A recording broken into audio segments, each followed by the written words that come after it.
इससे previous video हमने आपको ये बताया था कि कंपेरेबल इंटरफेस की क्या ड्रॉबैक है, इसको बारे में मैं बताऊंगा। लेकिन इससे पहले मैं कुछ और आपको बताना चाहता हूँ कि कई लोगों को यहाँ पर मैं भी प्रॉब्लम फेस कर सकते, मैंने कैसे यहाँ पर ये डाउन कास्टिंग किया है इसके बारे में। तो इस चीज़ को मैं बहुत ही अच्छे तरीके से क्लेरिफाई करने के लिए अगेन एक दूसरा प्रोग्राम इसी बेसिस पे बताने जा रहा हूँ, और वो भी स्क्रेच लेवल से, इट मीन स्टार्टिंग लेवल से। तो मैं सिंपली यहाँ से आता हूँ और इस पूरे प्रोग्राम को यहाँ से इरेज करता हूँ, और एक पूरी प्रॉपर वे में हम यहाँ से आपको बताना चाहता हूँ कि आपको पूरी डॉट जो भी है वो क्लियर हो जाना चाहिए, मेरा ओवरऑल ये पर्पज है।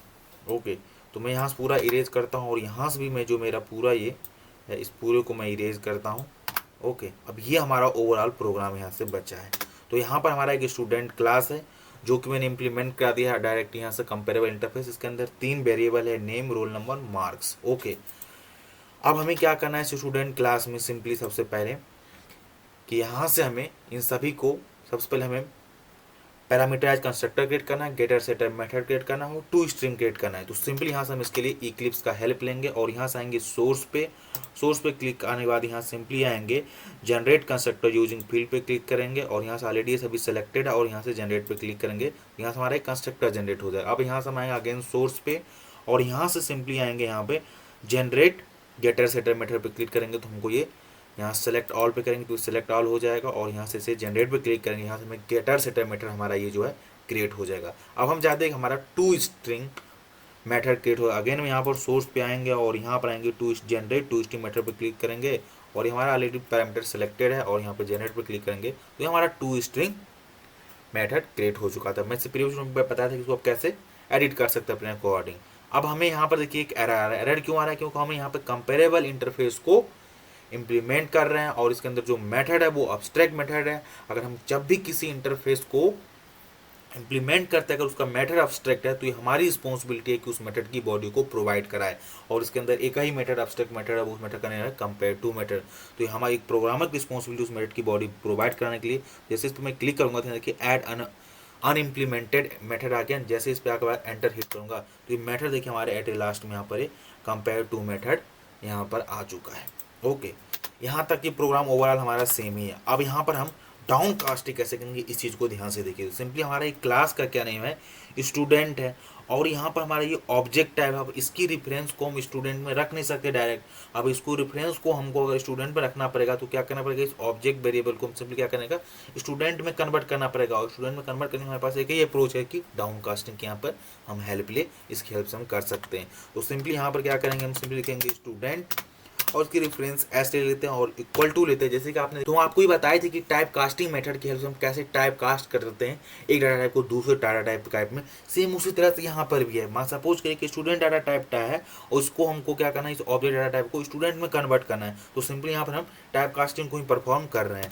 तो हम क्या चाहते हैं कि जो हमारा ऑब्जेक्ट डाटा टाइप है ये हमारा स्टूडेंट डाटा टाइप में कन्वर्ट हो जाए। तो यहाँ पर हम सिंपली लिखेंगे स्टूडेंट लिख देंगे, और यहाँ से अगर हम सिंपली अगर ओ लिख देना तो हमारा क्या करेगा जी, ऑब्जेक्ट का ये रेफरेंस वो है ना, ये क्या हमारा हो जाएगा स्टूडेंट में कन्वर्ट हो जाएगा, और इसको हम इस वेरिएबल में रख देंगे यहाँ पे। तो यही हम काम उस प्रीवियस वीडियो में भी कर रहे थे, लेकिन इस तरीके से ना दूसरे तरीके से कर रहे थे, इसलिए मोर सिंप्लीफाई करने के लिए मैंने ये वे यहाँ पर अप्रोच फॉलो किया है। ओके, तो हमारा अभी एस क्या हो जाएगा, जो हम ऑब्जेक्ट यहाँ से पास होकर आएगा वो उसको स्टूडेंट में हम करके और एस नाम के वेरिएबल में यहाँ पर रख दिया। अब यहाँ से हम सिंपली अपना कंडीशन को लगा सकते हैं।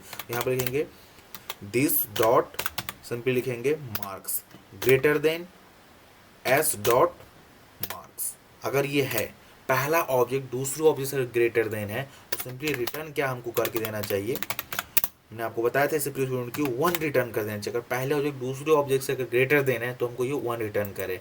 और सिंपली यहाँ पर हम लिखेंगे एल्स, और इस पूरे पार्ट को हम यहाँ सिंपली कॉपी करेंगे और इसका आगे पेस्ट कर देंगे, और यहाँ से हम क्या करेंगे सिंपली लेस देन लगा देंगे। अगर पहले ऑब्जेक्ट दूसरे ऑब्जेक्ट से अगर लेस देन है तो ये हमको सिंपली क्या कर देना चाहिए, -1 रिटर्न कर देना चाहिए। यहाँ से सिंपली -1 रिटर्न होना चाहिए, हमारा ये ओवरऑल पर्सपेक्टिव रहेगा।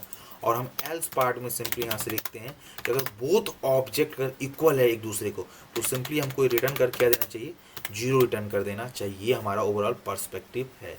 ओके, तो ये हमारा ओवरऑल पर्सपेक्टिव था। यही काम हमने प्रीवियस टाइम में किया था, इतना हमें काम करना है। अब हमें क्या करना है कि सिंपली जो हमारा ये स्टूडेंट क्लासेस के यहाँ पर ऑब्जेक्ट क्रिएट करना है, उसको एरे लिस्ट में आप ऐड करना है। तो सिंपली यहाँ पर हम आते हैं, लिखते हैं स्टूडेंट, और यहाँ पे हम आने के बाद स्टूडेंट लिखने के बाद सिंपली लिखते हैं S1 इक्वल टू न्यू, और सिंपली यहाँ पर दे देंगे स्टूडेंट। अब यहाँ पर देखिए हम जैसे करेंगे एरर आ जाएगा। बेसिकली एरर क्यों आएगा, क्योंकि यहाँ पर हम जो स्टूडेंट क्लास है, देखिए यहाँ पर जो स्टूडेंट क्लास, ये स्टूडेंट क्लास है, जो यहाँ पर हमने कंस्ट्रक्टर क्रिएट किया है। कैसा कंस्ट्रक्टर, हमारा पैरामीटराइज कंस्ट्रक्टर है। तो जब भी ये ऑब्जेक्ट क्रिएट होता है, किसी भी क्लास का ऑब्जेक्ट क्रिएट होता है, तो उसके कंस्ट्रक्टर भी कॉल होता है, करस्पॉन्डिंग कॉल होगा। अब इसके करस्पॉन्डिंग क्लास तो कंस्ट्रक्टर डिफाइन नहीं किया। यहाँ पर जो कंस्ट्रक्टर कॉल है उसमें क्या पास, 3 आर्गूमेंट पास होना चाहिए, नेम, रोल नंबर, मार्क्स। अगर वो 3 तभी इसका मैच हो पाएगा, तभी कंस्ट्रक्टर कॉल होगा। तो इसलिए हमको 3 पैरामीटर को यहाँ पर पास करना है, किसके अकॉर्डिंग ये मैच कर पाए।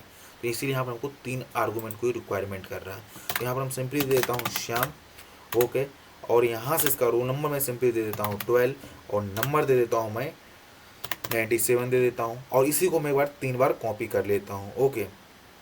तो ये हमारा ओवरऑल, तो इसके इक्वल टू हमें लिखना पड़ेगा बेसिकली यहाँ पे, ओके। अब इसी को मैं 3 बार सिंपली कॉपी करें, तो कॉपी करने के लिए कंट्रोल ऑल्ट डाउन एरो की का यूज करिए, और सिंपली यहाँ से सर्च में सबसे पहले नेम चेंज करता हूँ। मैं नेम सिंपली यहाँ पे संगम दे देता हूँ, दूसरा मैं नेम यहाँ पर सिंपली पंकज दे देता हूँ, ओके। और इन सभी का मैं रोल नंबर भी चेंज कर देता हूँ अपने अकॉर्डिंग, ओके। और इन सभी का मैं नंबर भी यहाँ से दे देता हूँ, ओके। ये नंबर में दे दिया। अब मुझे इसकी सॉर्टिंग करनी है। अब यहाँ पर हमको हर एक को वेरिएबल का रेफरेंस भी चेंज करना पड़ेगा। सिंपली मैंने रेफरेंस भी इसका चेंज कर दिया। अब हम ये तीनों क्या है, S1, S2 और S3 ऑब्जेक्ट है। हम जानते हैं कि जो भी हम एरे लिस्ट में वैल्यू देते हैं वो एज ए ऑब्जेक्ट स्टोर होता है। तो सिंपली यहाँ पर हम आते हैं array list, okay, AL equal to new, array list को यहाँ से हमने इंपोर्ट कर लिया, ओके। अब दिखाते हैं कि हम एरे लिस्ट में AL लिखे और डॉट एड दिया है, ऑब्जेक्ट एज ए वैल्यू लेता है। अगर आप 94 भी देते हैं तो इंटीजर वैल्यू होता है, लेकिन वो ऑटोमेटिकली कन्वर्ट कर ऑब्जेक्ट में हो जाता है, और इस कॉन्सेप्ट को हम बोलते हैं ऑटो बॉक्सिंग। इसके बारे में मैंने प्रॉपर डिटेल से वीडियो बनाया है, आप हमारे प्ले लिस्ट में जाइए, वहाँ से एक्सेस से कर सकते हैं, ओके। ऐड दिया, और सिंपली यहाँ से मैं चाहता हूँ कि S1 को ये सिंपली स्टोर कर लें, ओके। और यहाँ से हम सिंपली चाहते हैं S1, S2, S3, यहाँ पर केवल हमारा 3 है तो ये 3 ही रहे, ओके। हमने तीनों ऑब्जेक्ट को इस एरे लिस्ट में स्टोर करा दिया। सिंपली अगर मैं यहाँ से लिखूँ सिस्टम आउट डॉट प्रिंटलन, अगर यहाँ से AL दे दूँ तो हमारा ये जो भी प्रिंट करेगा ना वो असेंडिंग ऑर्डर में रहेगा, एक नॉर्मल ऑर्डर में रहेगा, ओके।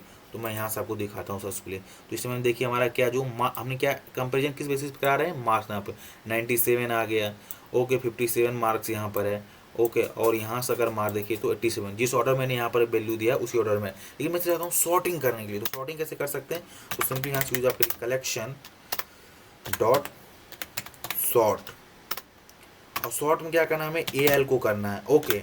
अब हमें यहाँ पर AL को सॉर्ट करना है, और साथ में हमें इसको एक रेफरेंस भी देना पड़ेगा, यहाँ पर एक रेफरेंस पास करना पड़ेगा, ओके।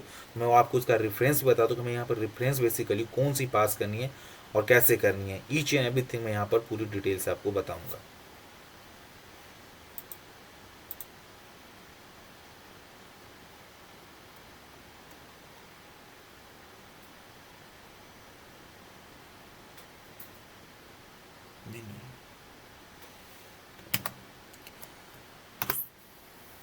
तो सिंपली मैंने यहाँ से कलेक्शन ऑर्डर का लिस्ट पास कर दिया हूँ, और ये हमारा यहाँ से हो जाएगा। अगर आप मैं यहाँ से अगर इसको प्रिंट कराऊँ अगेन, तो यहाँ से बेसिकली होगा कैसे प्रिंट किया मैं आपको दिखाता हूँ। यहाँ पर सिंपली लिखता हूँ AL, ओके। AL प्रिंट किया तो हमारा अब जो ऑर्डर आएगा ना वो असेंडिंग ऑर्डर में, ये आपको दिखाने जा रहा हूँ। जैसे मैंने जावा प्रॉम्प्ट किया, अब यहाँ से देखिए सबसे पहले हमारा मार्क क्या है, 57 आया, दूसरे के लिए हमारा मार्क्स क्या आया, 87 आया, ओके। और तीसरे में क्या है, 97।